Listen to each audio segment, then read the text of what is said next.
Welcome back to Ultimate Reddit Drama. We're incredibly grateful for your support before we begin. Today's tale tell us which city or country are you joining us from. We love connecting with our global audience. Now let's dive into today's story. The silence of the night was not deeper than the turmoil raging inside me. My mind was restless, a flood of thoughts crashing through my head. I had always believed that love and trust were the foundation of any relationship.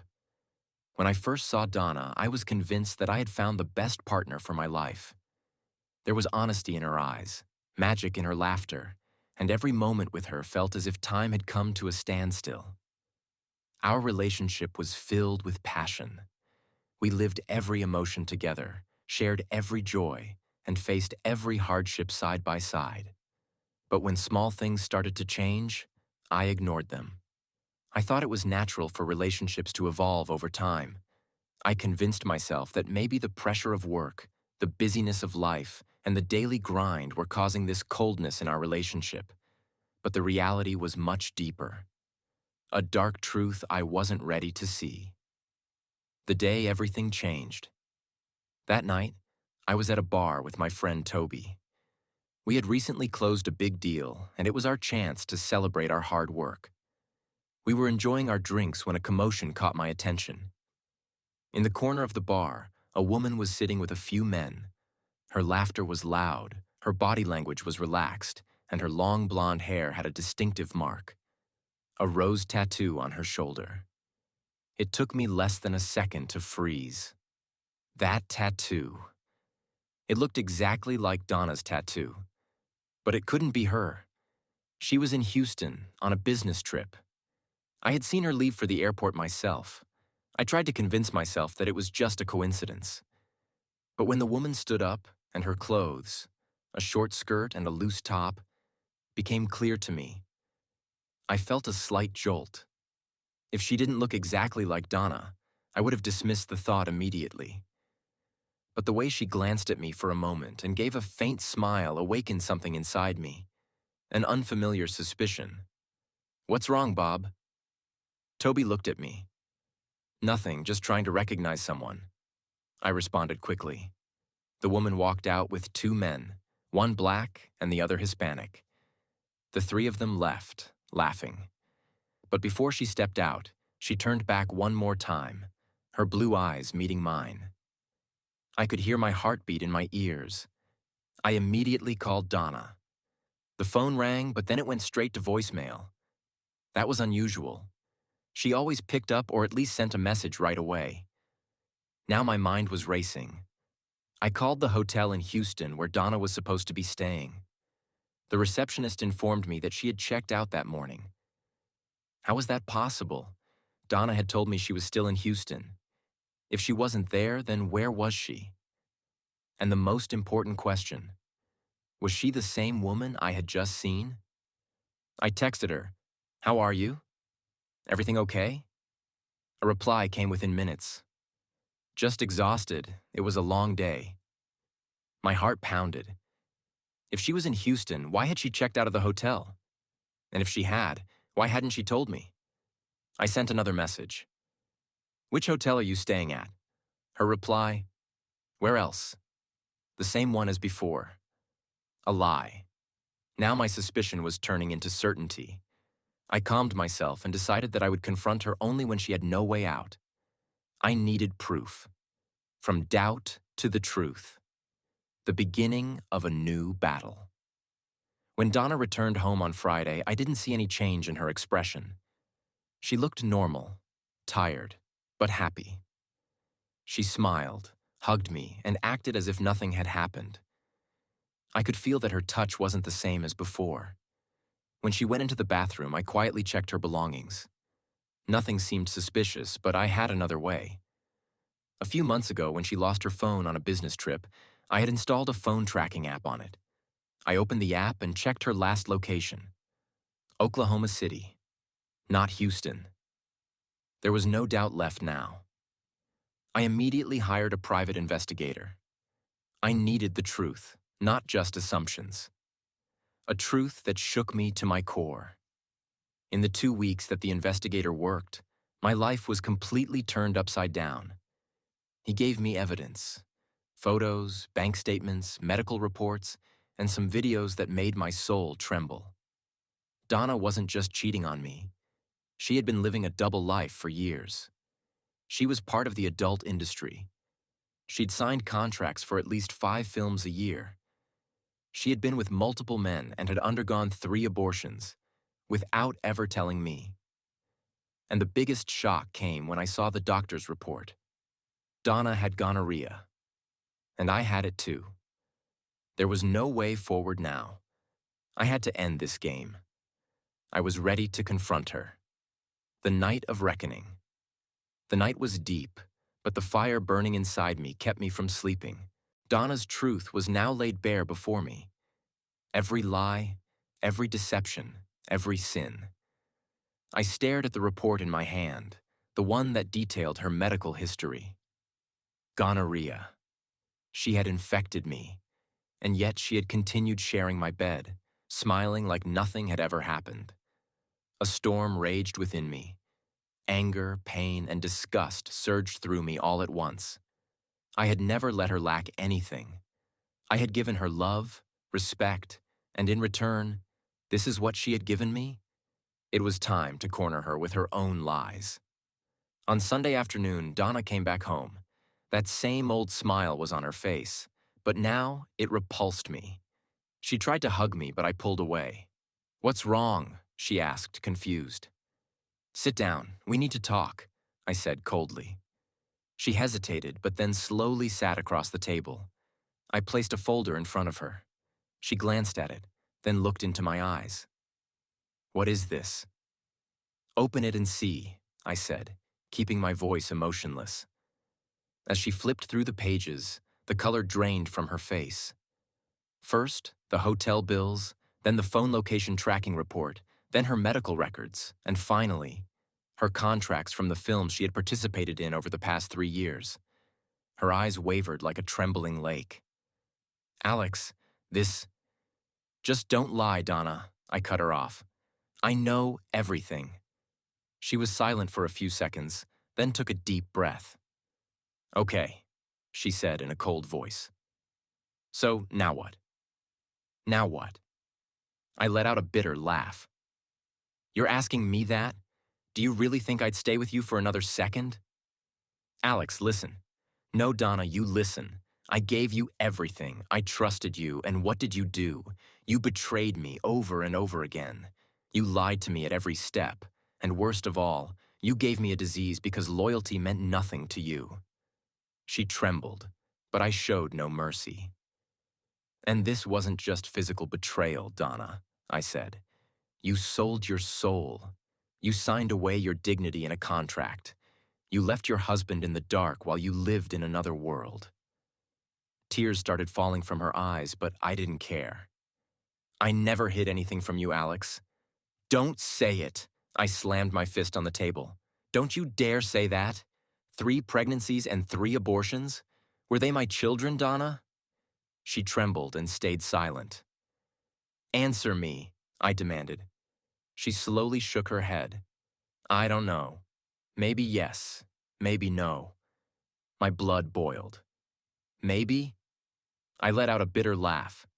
"You don't even know who the father was? Has it become so normal for you that you can't even tell?"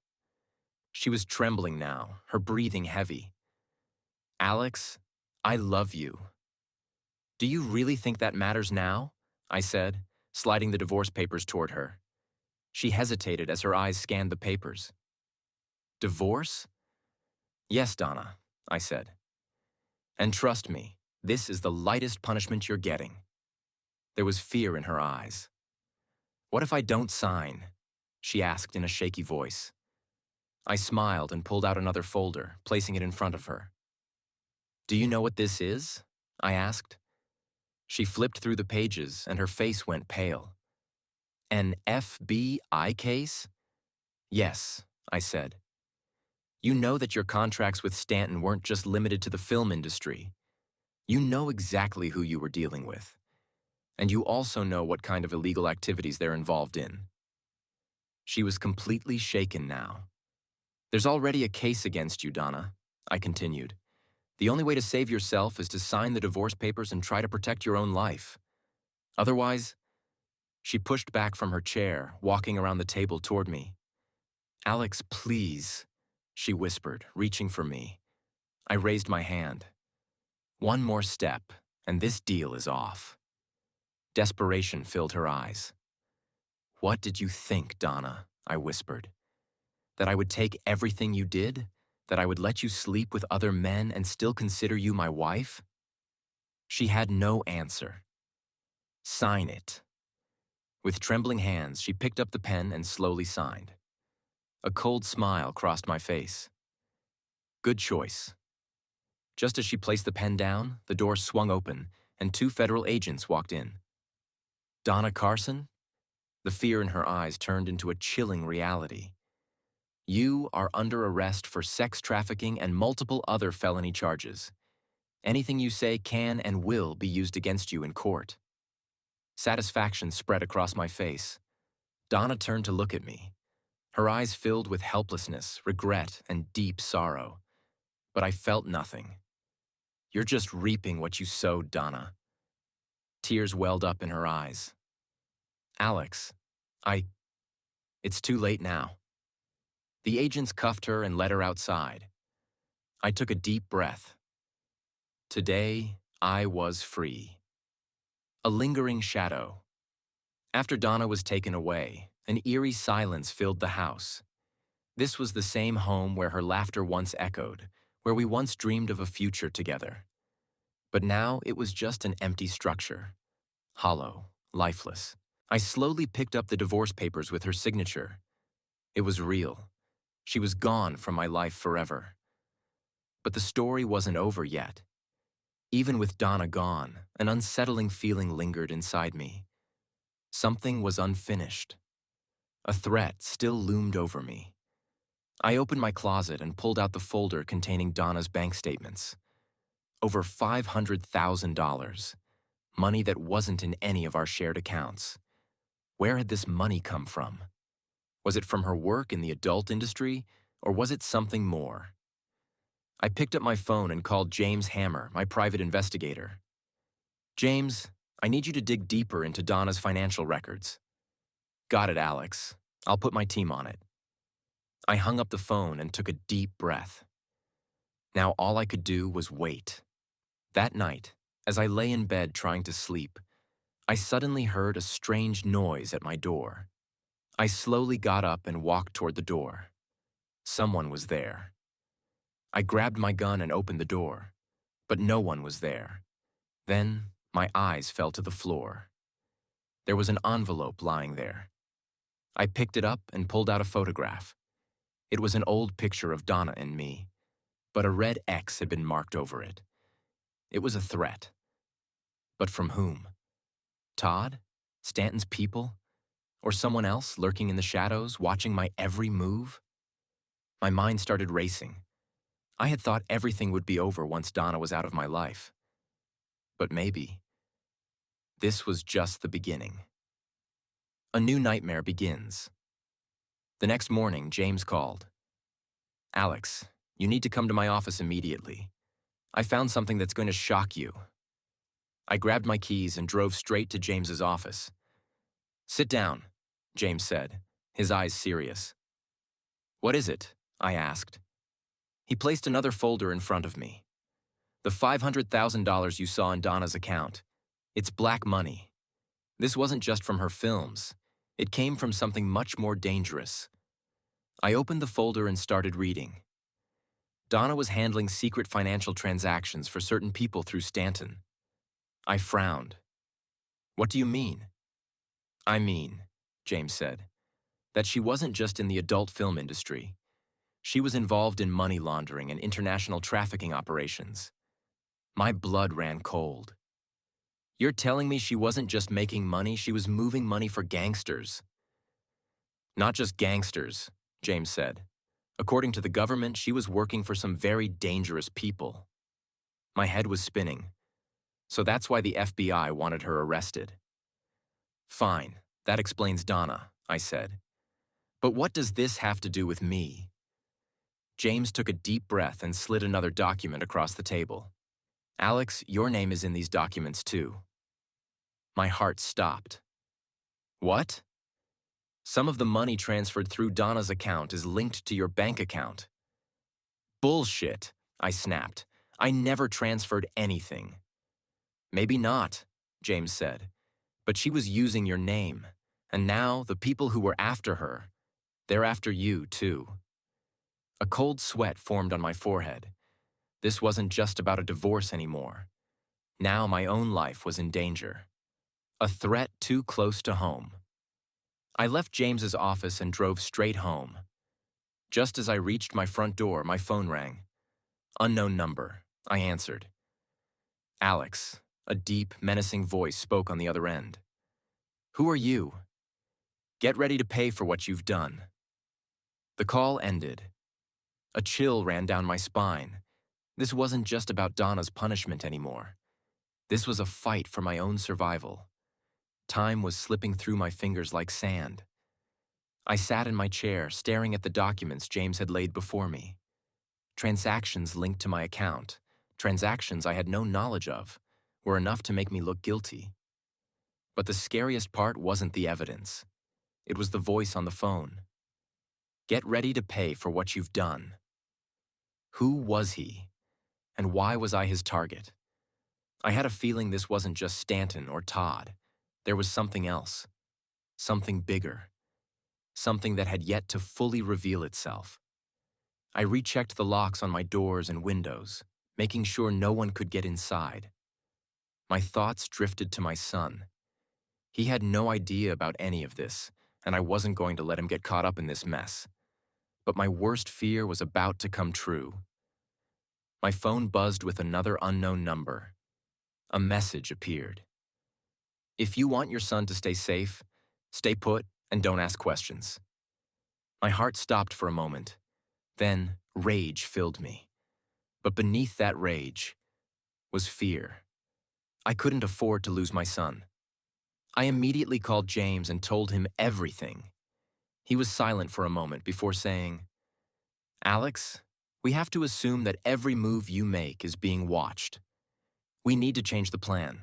First, you have to get your son to a safe place. I nodded, but knowing how much trouble Donna had already brought into my life, I knew this wasn't going to be easy. My biggest concern was that I had no idea who was behind this threat. Night was approaching, but I couldn't sleep. My mind kept replaying every event, Donna's betrayal, Todd's schemes, Stanton's twisted network, and now, this new danger. I made a decision. I wasn't going to sit back like a helpless man anymore. If these people thought I would just roll over in fear, they were making a huge mistake. I had nothing left to lose except my son, and I was ready to do whatever it took to protect him. The chase begins. The next morning, I used the excuse of dropping my son off at school to leave the house. As I drove, I noticed a black SUV trailing behind me. I pulled out my phone and sent the location to James. He had already warned me that this threat was bigger than it seemed. I slowly turned toward a crowded area and parked my car near a supermarket. As soon as I stepped out, the black SUV stopped a short distance away. I sent my son inside the supermarket and tried calling James, but before I could dial, I felt a hand on my shoulder. I spun around fast. It was Todd. His face was tense, but his eyes carried the same old arrogance and hatred. "We need to talk, Alex," he said. I was boiling with anger, but kept my composure. "What the hell are you doing here, Todd? You think I did all this?" He smirked. "No, Alex. It's not just me. Your problems are way bigger than you realize. And trust me, the people coming after you aren't sparing me either." My eyes narrowed. This didn't make sense. If Todd was in danger too, then who the hell was really behind this? Suddenly, a gunshot rang out. Todd's eyes widened as blood started seeping from his stomach. I froze. People screamed and scattered in panic. Todd staggered and fell to the ground, groaning in pain. I crouched down, trying to hold him up. "Todd, who are these people?" I shouted. He coughed, a twisted smile forming on his lips. "Stanton wasn't alone. It's bigger than him. His voice faded as his eyes closed for the last time. I looked around, but the shooter was nowhere to be seen. People were still running in different directions. I didn't have much time. I turned toward the supermarket and saw my son standing inside, looking at me with fear in his eyes. I rushed toward him, grabbed his hand, and ran to the car. Only one question echoed in my mind. If Stanton wasn't alone, then who was the real enemy? And why hadn't they made a direct move yet? No more running. This was no longer just a story of revenge. This was a conspiracy, one led by someone far more powerful than I had imagined. But one thing was certain. I wasn't going to run anymore. This fight would happen on my terms. As darkness fell, my mind raced. Todd was dead, but his final words still rang in my ears. Stanton wasn't alone. This is bigger than him. That meant the web around me wasn't just spun by Stanton or Donna. I had only two choices. Keep running or step into the battlefield and destroy my enemies before they destroyed me. I had made my decision. I called James and arranged for a safe place for my son. He was already prepared. I'll make sure your son is taken somewhere safe, but Alex, you need to be careful, James warned. I didn't hesitate. I hugged my son tightly and sent him away with one of James's most trusted men.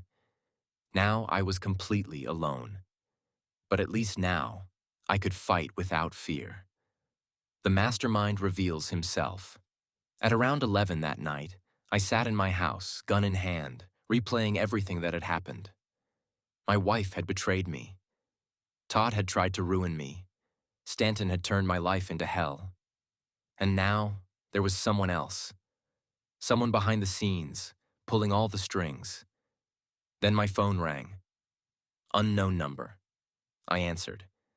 A slow, cold voice spoke on the other end. Alex, you're still alive? There was no urgency in his tone, but there was something chilling about it. Hatred, power. Who are you? I asked directly. The voice chuckled. Your worst enemy. I tightened my grip on my gun. You thought Stanton was the end of the game? He continued. No, Alex. He was just a pawn. The real player is me. And now, your time is running out. The tension in my muscles tightened as I clenched my fists. Whoever you are, come out and face me. Let's see who the real predator is. The man on the phone chuckled. Oh, you'll find out soon enough. The line went dead. I knew this wasn't just a threat. It was a declaration of war. I didn't have much time. I had to act fast. I immediately called James and filled him in. This isn't just Stanton's game, James. There's someone bigger, someone pulling all the strings. James was silent for a moment before saying, We need to dig into Stanton's old records. I'll reach out to some contacts. A new name in the game. The next morning, James called me to a remote warehouse. When I arrived, he placed a file in front of me. This is Stanton's old transaction history, he said, and one name keeps appearing. William Cross. Who is William Cross? I asked. James gave me a serious look. That's what we need to find out. But one thing's clear. If this guy was connected to Stanton, he's dangerous. And if he's targeting you now, that means he wants something from you. I opened the file and scanned the documents. There were multiple shady transactions, millions of dollars being moved into offshore accounts. But the most shocking part? Donna's name was on the list. My blood boiled. Not only had Donna been involved in Stanton's dirty business, but she might have been part of this larger conspiracy too. I needed more answers, and there was only one way to get them. Confront Donna directly. I reached out through my lawyer and arranged a meeting with her in prison. A meeting with the devil. The next day, I sat across from Donna in the prison's visiting room. She looked just as beautiful as ever, but her confidence had faded. So, you called for me? She said, her old arrogance still lurking beneath the surface. I didn't waste time. Who is William Cross? Her face paled for a split second before she recovered. I don't know who you're talking about. I stared into her eyes. Don't lie, Donna. I know you weren't just a pawn in Stanton's game. You dug yourself deeper into this mess than I ever realized. And now, that man wants me dead. She exhaled and rested her hands on the table. Alex, I swear I don't know who he is. But one thing is certain. If he's coming after you now, it means you're a threat to him. Why am I a threat? I pressed. Donna hesitated for a moment before finally meeting my gaze. Because you have something he wants. And what is that? She leaned in and whispered. Stanton's black book. My brows furrowed. The black book? What is it? Stanton spent years gathering dirt on powerful people. Politicians, cops, businessmen, even members of the mafia. That book has everything. If it gets out, a lot of powerful people will fall. And now they think you have it. My mind raced. The black book. That's why I was being hunted. Now I had two choices. Find the book before my enemies did and use it as leverage, or wait for them to eliminate me. Waiting was not an option. The game had changed. And now, I was the hunter. A race against time. That night, as I returned home, my mind was fixated on one thing. Stanton's black book. It could be the reason for my death. Or it could be my greatest weapon. I didn't have much time. I called James and told him to meet me immediately. We rendezvoused at an old warehouse where he had already spread out some files. I compiled a list of Stanton's old properties, James said. If the black book still exists, it's in one of these locations. I glanced at the file. 3 locations. 1. Stanton's abandoned villa, once his main residence, now deserted. 2. A storage warehouse, where his organization kept records. 3. A secret bunker, a location known to only a few trusted associates. I decided to start with the bunker. The hunt begins. The next night, James and I drove toward the bunker, an isolated structure in the hills outside the city. As we approached, an eerie feeling crept over me. No lights, no movement, just silence. Ready? James asked, checking his gun. I nodded and slowly pushed the door open. What we saw inside made my stomach turn. Bloodstains on the floor, furniture overturned, files scattered everywhere. Someone had been here before us. We're late, James muttered, flipping through some documents. But maybe we can still find something. I scanned the room. One corner of the bunker seemed untouched. I opened a cabinet, rummaging through old papers. Then I saw it, a half-open safe. Over here, I motioned to James. We pried the safe open and pulled out its contents, CDs, old documents, and one small notebook. The black book.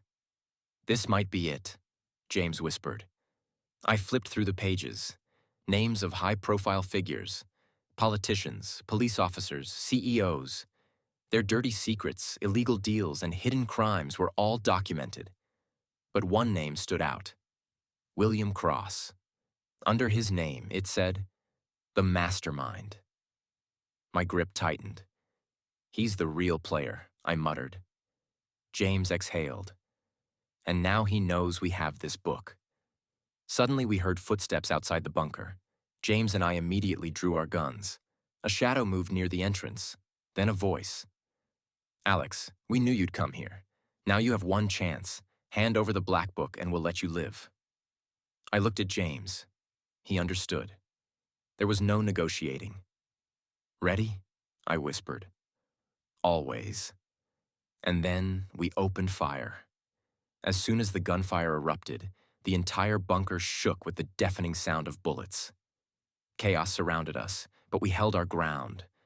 I swiftly shot down a man who had been hiding near the entrance, while James took down 2 more. There are too many of them, James shouted over the noise. We have to get out of here, I yelled back. We kept firing while inching toward the exit, using whatever cover we could find. But just as we neared the doorway, A sudden explosion ripped through the air, sending us crashing to the ground, face to face with the mastermind. When I regained consciousness, my vision was blurry, my head throbbed, and a sharp ringing filled my ears. The dim glow of the bunker's emergency lights barely illuminated the figures in front of me. But one thing was unmistakable. William Cross stood there, a cold, victorious smile on his face. "Didn't I tell you, Alex?" he said smoothly. "You can't escape." I clenched my fists. The game wasn't over yet. This was no longer about revenge. This was a fight to survive. I slowly forced myself to sit up. The night outside the bunker was dark, but the real darkness stood right in front of me. William Cross. He held a gun in one hand, his signature arrogance radiating from his expression. "Alex," he said my name like we were old friends. "I gave you so many chances, but you chose the path of your own destruction." I quickly assessed my situation. James was wounded. My legs felt like lead. I had no weapon, but I still had one thing: the black book. "So what now?" I asked, buying myself time. Cross smirked and motioned to his men. Two of them grabbed me and yanked me to my feet. One of them frisked me and pulled the black book from my pocket. "This is what I wanted," Cross said, flipping through the pages. His smirk deepened as he scanned the names inside. "Did you really think, Alex, that you could blackmail me with this?" he mocked. "That I would be afraid?" I gritted my teeth, barely suppressing my rage. "You ruined my life. You turned it into hell." Cross let out a slow chuckle. "Oh, Alex, this isn't just about you. This is about the world, and I'm not just a player. I'm the architect of this game." My blood boiled. I stared into his eyes. No guilt, no remorse, just sheer arrogance. Then I heard it. A faint sound. James was moving. He was still conscious. Our eyes met, and I instantly understood his signal. He was reaching for something in his pocket. A small flash grenade. My heartbeat quickened. I just needed to stall for a few more seconds. "Cross, do you think this book will save you?" I asked, keeping my voice steady. He scoffed. "Of course. And once I kill you, it will disappear forever." "You're making a mistake." "Oh? And why is that?" "Because your death has already been decided." At that moment, James hurled the flash grenade with his last bit of strength. Boom! A bright flash and a deafening explosion filled the bunker. The entire room was flooded with blinding white light. Cross and his men stumbled back, temporarily blinded. I seized the moment. I grabbed the nearest guard's gun, yanked it from his hands, and took him down with a hard strike. James, despite his injuries, managed to kick the second man with all his remaining strength. Now it was just us and Cross. Cross was still rubbing his eyes, struggling to regain his vision. I didn't wait. I rushed forward, pressing my gun firmly against his temple. "You're out of the game," I said, my voice like ice. Cross let out a hoarse chuckle, lifting his head despite the pain. "Do you really think this is over?" he asked. "Absolutely," I replied and pulled the trigger. Bang! A single shot tore through his leg, making him scream in agony as he collapsed to the ground. I ignored his cries. I picked up the black book and turned to James. "We need to move, now." I slung his arm over my shoulder and helped him to his feet. We staggered toward the exit, my mind racing. In the distance, police sirens blared. The fight was over. But I knew this war wasn't won yet. Cross was still alive, and as long as he was breathing, I wasn't safe. But now I had the weapon, the black book, and for the first time, I was ready to play the game on my terms. The final escape. We hurried out of the bunker, James still groaning in pain. I slung his arm over my shoulder, dragging him forward as quickly as I could.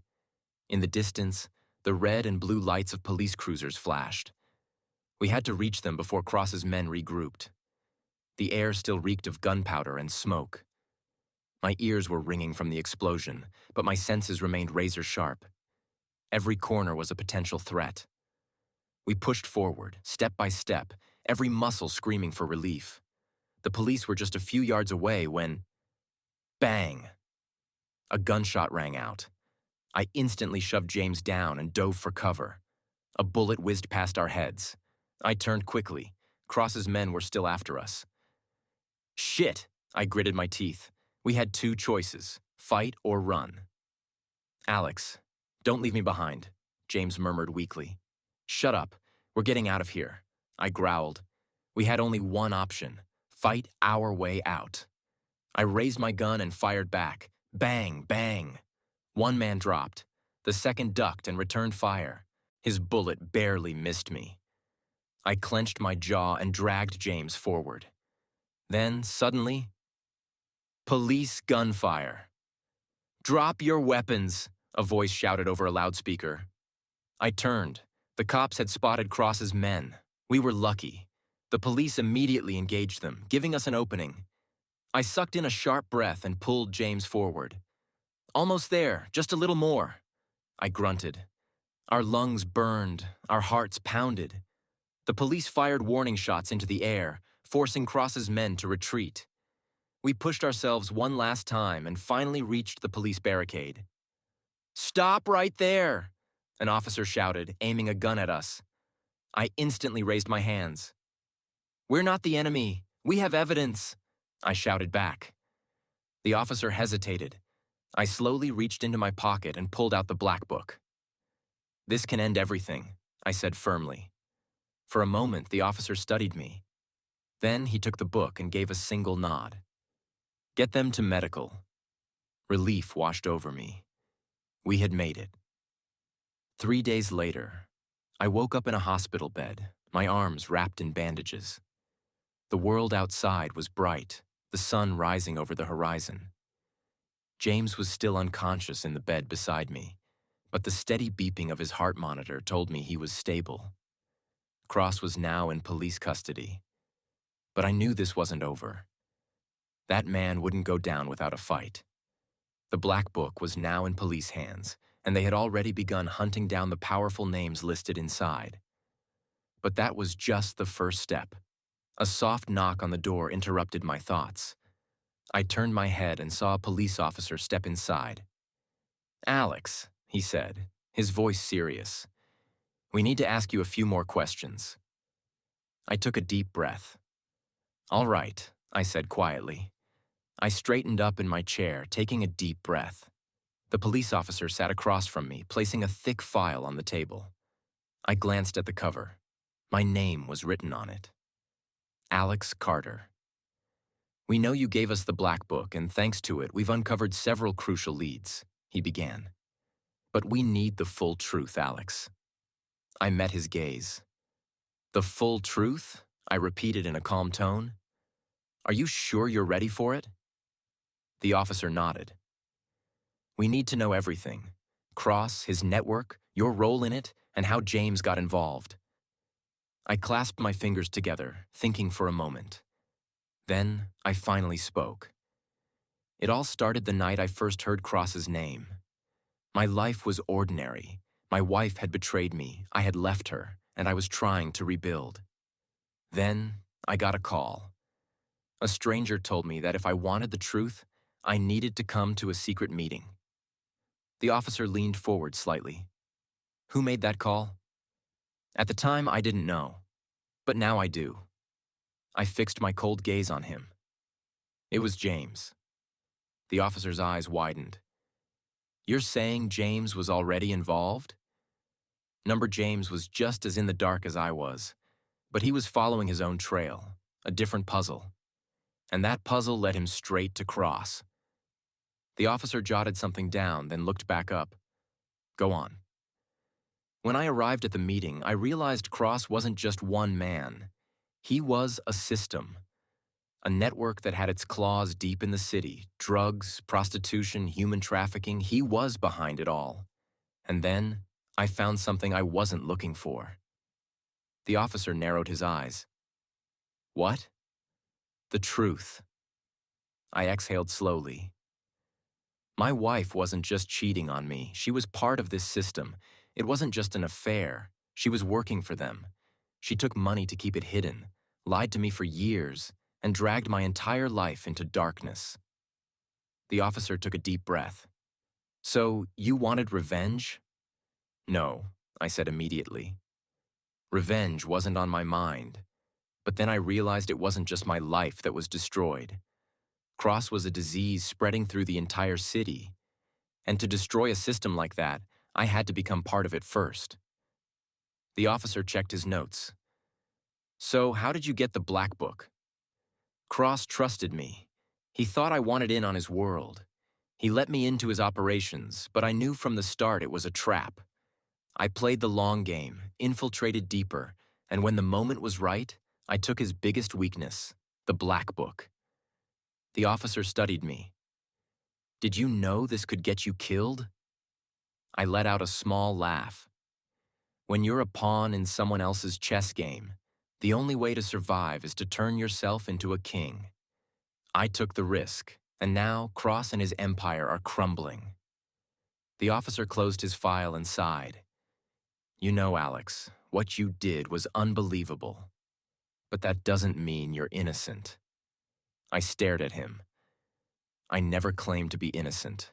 But tell me, if someone else were in my shoes, would they have done anything differently? The officer was silent for a moment. Then he nodded and stood up. We still have more to investigate, but for now you're safe. I took a deep breath and turned toward the window. Outside, the sun was slowly rising. A new beginning. The soft glow of morning spread through the hospital room. The cold, white walls made the atmosphere feel heavy. My body was still weak, but the fire inside me hadn't gone out. The questioning was over. But in my mind, the real question remained. What now? Detective Rollins closed his notebook and looked at me. No charges will be filed against you, Alex. What happened was self-defense. We've reviewed the evidence, and it's clear Todd was there to kill you. I exhaled, feeling an odd sense of relief. So, it's over? I asked quietly. Rollins nodded. Legally, yes. But for you, this is a new beginning. Just then, the doctor walked in, checking my chart. You're healing well, Alex. If everything goes smoothly, you'll be discharged in 2 days. I nodded slightly, but one question still weighed on me. What about Donna? Rollins sighed. Donna is facing multiple charges: sex trafficking, fraud, tax evasion, and more. She confessed to everything, but that doesn't mean she won't pay the price. Stanton's entire operation has been dismantled, and she's looking at a minimum of 15 years in prison. I closed my eyes. There was no peace in this, just a cold sense of justice. And Todd? Rollins' voice hardened. Todd didn't make it.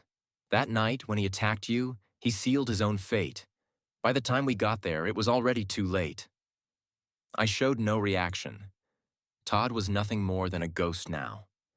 A wound that once hurt, but had already started to fade. And James? A small smile flickered across Rollins' face. James made it. He was in bad shape when we found him. But thanks to timely medical intervention, he pulled through. A wave of relief washed over me. James had been through hell with me. If he had died, I wasn't sure I could forgive myself. Where is he now? Still in the hospital. His condition is stable, and the doctors say he'll make a full recovery in a few weeks. For the first time, I smiled. That's good to hear. He's a good man. The road ahead. 2 days later, when I walked out of the hospital, the sky was clear. The crisp morning air hit my face, and I took a deep breath. I was free. A few weeks later, I left the city. A new life was waiting for me. Before leaving, I visited James one last time. His condition had improved significantly. So, you're really leaving? James asked with a weak smirk. Yeah, I nodded. There's nothing left for me here. James sighed. Good decision. Just remember one thing. Sometimes life gives second chances. Don't be afraid to trust again. I let out a small chuckle. We'll see. For now, I need to find myself. We shook hands, a silent understanding passing between us. As I walked toward the door, I felt something I hadn't in a long time, a sense of closure. When I got into my car and hit the highway, I didn't look back. For the first time in my life, I was in control.